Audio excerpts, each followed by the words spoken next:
Bonjour, bienvenue à tous et à toutes dans le cycle des webinaires des Innov Lunch de la C3A qui ont lieu durant tout le mois de novembre pendant votre pause déjeuner de midi à midi et demi.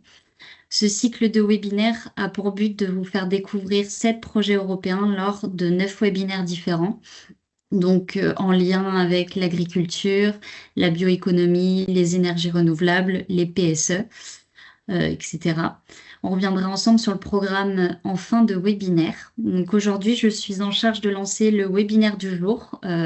Moi, c'est Amandine Baudin, chargée de communication à la C3A et également en charge des activités de communication au sein du projet iForest qui a fait l'objet du premier webinaire de ce cycle ce mardi.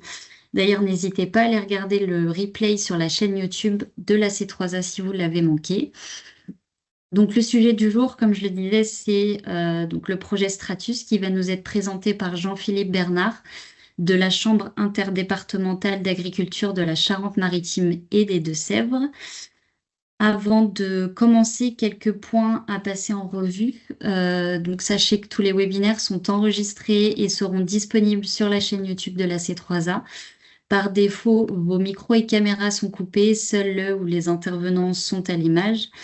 Et enfin, vous êtes libre de partager vos questions au fil de l'eau dans l'onglet Q&R en haut. Nous prendrons le temps d'y répondre dans un second temps. Si jamais vous avez des soucis à accéder au Q&R, normalement, il y a l'onglet Conversation. Donc, je vais poster un petit message pour lancer la chose. Donc, voilà, on va pouvoir démarrer. Je vais d'abord laisser un peu la parole à Jean-Philippe qui va nous introduire Stratus rapidement et ensuite on passera un petit quiz d'introduction. Alors, bonjour à toutes, bonjour à tous. Donc, Jean-Philippe Bernard de la Chambre interdépartementale Charente-Maritime de Sèvres. Donc, moi, je travaille pour la mission innovation de cette chambre d'agriculture, et puis j'interviens aussi auprès du service production. Et j'ai participé à différents projets européens ciblant la grande question thématique de la gestion de la fertilisation. Et donc, je participe en particulier à Stratus depuis l'an dernier. Projet européen hein, qui est, j'allais dire, issu du programme de financement Horizon Europe et qui s'intéresse effectivement à la gestion de la fertilisation. Donc, le Stratus, en gros, c'est créer un réseau européen de conseillers spécialisés en fertilisation. Voilà. Alors, on va passer au quiz, je suppose, hein, Oui, Amandine. c'est ça. Alors, je démarre le quiz. Ça va prendre quelques secondes. On va vous laisser quelques secondes pour y répondre. Donc, il y a 3 questions. Je regarde en même temps les réponses qui arrivent.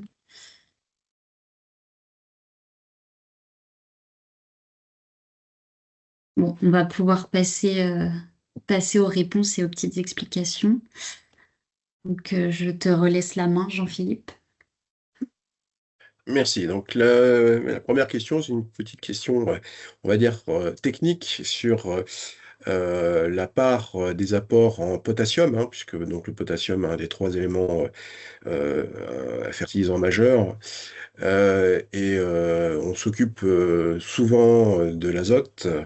On réfléchit un peu aussi, enfin, on s'occupe aussi du phosphore. Le potassium, c'est un élément important dont on parle un peu moins en termes d'actualité de la fertilisation.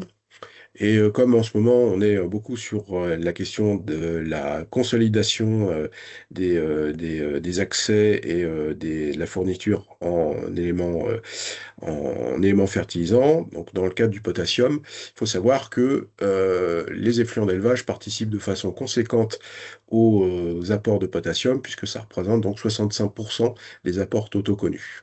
Voilà.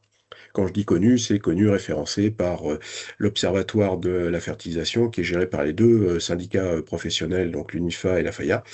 Et donc, ça représente la quasi-totalité des apports au niveau du territoire national, sachant que les cas des déchets qui sont gérés par plan d'épandage, en dehors des effluents d'élevage, on a un petit peu moins de retours, mais les effluents d'élevage, en tout cas, c'est effectivement une grosse part des apports en potassium. Alors, en termes de culture générale, sur l'organisation du raisonnement, enfin les préoccupations liées à la fertilisation, j'ai cité effectivement 4 organismes qui ont un rôle au niveau national, sachant que l'organisation qui est référente pour le raisonnement de la fertilisation, c'est le COMIFER. Je pense que je ne sais pas si c'est une surprise pour beaucoup d'entre vous, sachant que parmi les 4 proposés, l'ADEME, qui est donc l'agence qui gère la question de l'énergie, des énergies, la question des déchets, et peut proposer des recommandations techniques sur l'utilisation, la production et l'utilisation de matières fertilisantes à partir de déchets, mais elle est surtout focalisée sur la partie production. Et l'AFNOR, qui est l'Agence française de normalisation, publie des normes qui concernent les matières fertilisantes. Par contre, elle ne se préoccupe pas, elle ne se mêle pas de gestion et d'utilisation. Voilà. Et l'INERIS, c'est l'Institut national pour l'étude des risques. C'est plutôt une institution qui s'occupe des risques industriels, donc qui s'occupe absolument pas de fertilisation ni même d'agriculture, euh, seulement en tant qu'établissement industriel. Et enfin, dernière question sur la partie réglementaire. Oui, en fait, maintenant, enfin, depuis 2003, la réglementation matière fertilisante, en fait, comprend donc des textes, enfin, comprend tout un corps de textes qui vient au départ de la réglementation française, mais depuis 2003 aussi de la réglementation européenne, et en particulier en 2019 avec un nouveau règlement européen qui, j'allais dire, instaure beaucoup de possibilités de changement, de perspectives nouvelles pour l'avenir des matières fertilisantes. Voilà, donc on va passer à la présentation du projet. Donc Stratus en bref, hein, l'acronyme en fait, si on le décortique, on est bien sur un réseau de conseillers pour une utilisation optimisée des fertilisants. Voilà. Donc, à la base, on veut créer un réseau européen de conseillers agricoles qui vont partager, échanger sur des grandes questions existentielles en matière de raisonnement de la fertilisation, grandes questions existentielles, notamment du point de vue de l'Union européenne, bien sûr, de la Commission européenne. Donc, avec la réduction des pertes en nutriments, le maintien de la fertilité des sols, et donc en gros comment la gestion de la fertilisation participe à la réalisation des objectifs du Green Deal, avec différentes propositions qui peuvent être faites par le biais, par exemple, des programmes Farm to Fork, ce genre de choses. C'est un projet donc qui est financé sur le programme Horizon Europe, qui représente en fonctionnement à peu près presque 4 millions d'euros répartis entre les différents membres. Donc vous voyez sur la photo hein, les 10 pays qui sont représentés. Donc la Belgique, la Croatie, Pays-Bas, Pologne, la France, avec le membre du consortium en France, c'est donc VG Police Valais, donc une start-up qui est située à Angers, et puis la participation donc par le biais de l'AC3A de 3 chambres d'agriculture, la chambre régionale de Nouvelle-Aquitaine, la chambre de région Pays de la Loire et la chambre interdépartementale Charente-Maritime de Sèvres. Donc on a également donc Grèce, Slovénie, Espagne, Italie et Suède. Donc on a une répartition géographique assez, je dirais, assez étendue au niveau des États membres. Donc c'est un projet qui a commencé l'an dernier et qui doit se poursuivre jusque fin 2028, début 2029, avec comme coordonnateur un institut technique espagnol. Donc, si on passe aux objectifs, le projet a 2 objectifs principaux. Le premier, donc l'objectif capitalisation, qui consiste en fait à se doter d'un fonds d'éléments, euh, je dirais, concernant la fertilisation, d'un fonds en fait de bonnes pratiques. Alors, on a 2 niveaux pour arriver à cette partie opérationnelle. Donc, on a un premier niveau national avec la mise en place et le fonctionnement de ce qui est donc appelé Community of Practice. Je traduirais ça en français par groupe miroir. Donc, un groupe de travail national, donc dans chaque pays membre participant au projet, à l'initiative donc du correspondant du pays en question, pour justement pouvoir collecter et pour pouvoir proposer un certain nombre de bonnes pratiques concernant la fertilisation. Alors, Ensuite, dans le cadre du projet, au niveau européen, le projet a identifié, on va dire, 3 mini-réseaux, 3 sous-réseaux, qui réunissent donc l'ensemble des partenaires du projet. Un mini-réseau basé sur la thématique agriculture de précision, un autre sur la thématique qualité des sols et un troisième sur la thématique des matières fertilisantes dites biosourcées. Alors, on procède donc, j'irais du bas vers le haut, si j'ose m'exprimer ainsi. C'est-à-dire qu'on a commencé donc avec une collecte locale de bonnes pratiques nationales, donc identifiées par la COP, donc le groupe de travail français. Et puis donc on a proposé et transmis au niveau européen par le biais de nos FIN, donc Fertilization Innovation Networks. Et puis donc il y a en ce moment un travail de sélection, de valorisation et de finalisation des pratiques qui seraient identifiées comme les meilleures et qui seraient particulièrement mises en avant au niveau européen. Donc, c'est un mode en fait de travail qui préfigure le fonctionnement futur du réseau, du futur réseau Stratus. Le deuxième objectif, donc après la capitalisation, c'est, donc diapo suivante, merci, l'objectif échange. Donc, comment en fait échanger, comment se convaincre de l'intérêt des pratiques, des bonnes pratiques qui sont mises en avant par les différents pays? Eh bien, on va organiser un certain nombre d'événements au sein de chaque pays, enfin de chaque État membre participant au projet. Au niveau local, on cherche à organiser des démonstrations, alors qui sont destinées aux agriculteurs et aux conseillers locaux, c'est-à-dire nationaux. Donc, ce sont des événements de type journée technique qui sont consacrés à la fertilisation, avec bien entendu qui doivent répondre ou qui doivent en tout cas correspondre aux 3 thématiques qui sont explorées par les FIN. Bien entendu, bon ça, j'allais dire qu'il n'y a pas de nouveauté peut-être en ce qui nous concerne au niveau français, hein. C'est des événements qu'on connaît déjà bien et qu'on pratique déjà, je pense, assez régulièrement au sein du réseau des champs d'agriculture. Et puis donc, on essaye aussi d'organiser des événements qui ont une portée un peu plus transnationale au niveau européen, qui sont appelés cross-visits, en fait, qu'on pourrait traduire donc par une visite croisée. Et ces événements-là sont plutôt destinés aux correspondants étrangers.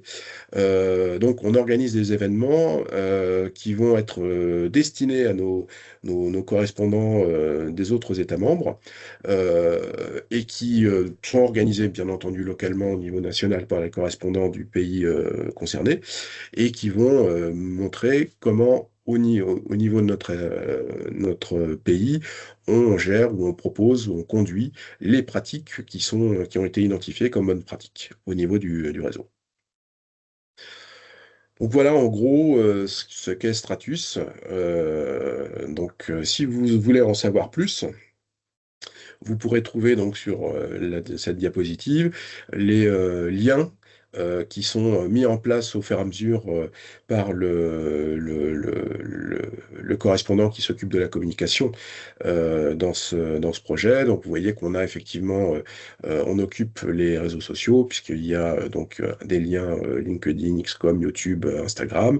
Et puis vous avez donc un site internet qui vous présente l'ensemble du projet et sur lequel petit à petit seront déposés les différents livrables, en particulier donc les bonnes pratiques qui sont proposées. Merci Jean-Philippe. Effectivement, sur le site, vous allez pouvoir retrouver un peu les résultats, les livrables, etc. Donc, on va pouvoir passer aux questions-réponses. Je vais regarder s'il y en a. Du coup, n'hésitez pas à poser vos questions dans l'onglet Q&R et comme je le disais, qui se situe juste en haut de votre écran. Et sinon, vous avez l'onglet Conversation. Donc, n'hésitez pas. On est là pour y répondre.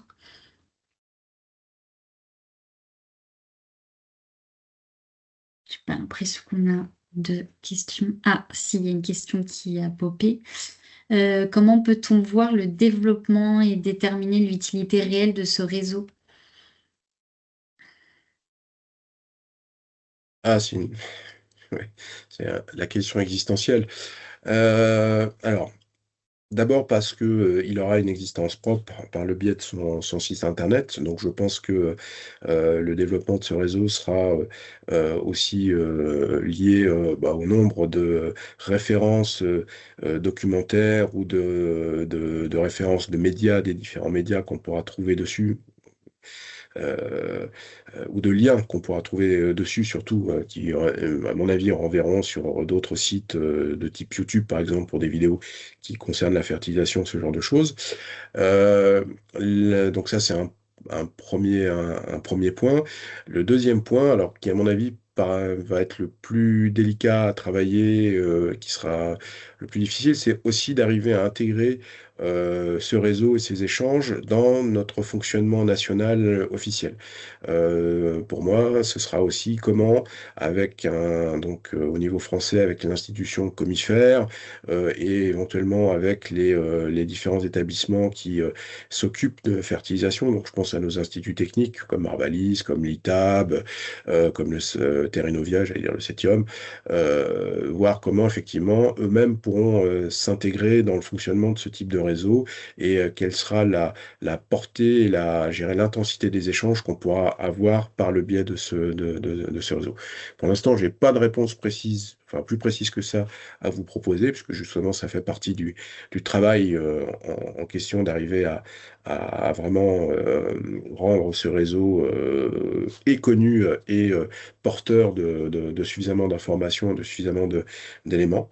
Mais personnellement, c'est comme ça que je l'envisage, par, la quantité d'informations qu'on arrivera à faire transiter, à faire circuler, et aussi par, les liens, qui vont se créer, les connexions qui vont se créer avec les institutions, au moins en France, qui existent déjà et qui, travaillent déjà sur le sujet. Ok, merci. On a une autre question. Comment a été composée la communauté miroir française? Alors, en fait, donc c'est un travail qu'on a fait, justement, au niveau des chambres d'agriculture, qui, participent, qui représentent la C3A et qui participent à ce projet. On a, donc confronté nos différentes, je dirais nos différents réseaux, nos différentes connaissances et on a cherché aussi à se baser justement sur la composition qui, existe au niveau du comifère. Donc on a contacté notamment tous les correspondants qu'on pouvait connaître et qu'on savait être en relation eux-mêmes ou participant aux travaux du commissaire, pour leur proposer de participer à cette communauté de pratique. Ok, merci. Si on n'a pas d'autres questions, on va pouvoir bientôt clôturer le webinaire. Dans tous les cas, on vous remercie de votre présence. Si vous avez des questions complémentaires qui vous viennent en tête, n'hésitez pas à contacter les intervenants qui sont listés à l'écran. Voilà. Ah, il y a une autre question. Qu'est-ce que ce réseau peut apporter en plus ou de nouveau par rapport à ce qui existe actuellement? Alors, c'est vrai qu'en France, on a une structuration, du développement agricole qui est quand même assez importante, assez, j'oserais dire assez performante. Donc effectivement, on a déjà nous, des bases assez importantes, mais c'est toujours très intéressant d'échanger avec nos, correspondants, européens. Donc si on passe effectivement l'obstacle que peut représenter la barrière linguistique, mais c'est toujours assez intéressant d'abord de voir, d'identifier les difficultés qu'eux-mêmes peuvent rencontrer, qui des fois sont très particulières, et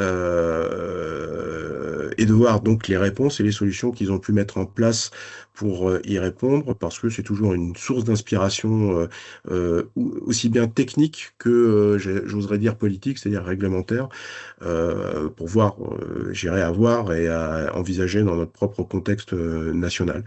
Donc, je je pense que déjà sur les contenus techniques, on a pas mal à envisager et éventuellement, essayer de comprendre et de voir comment on peut s'inspirer aussi des réponses, j'allais dire politiques, réglementaires qu'ils ont pu mettre en place également. Ok. Je pense que c'est tout pour les questions. Du coup, n'hésitez pas, comme je le disais, à contacter les personnes citées ici. Nous allons à présent pouvoir clôturer ce webinaire. Je vous remercie à tous et à toutes et vous souhaite une bonne journée. À bientôt. Merci Et encore, au revoir. merci Jean-Philippe.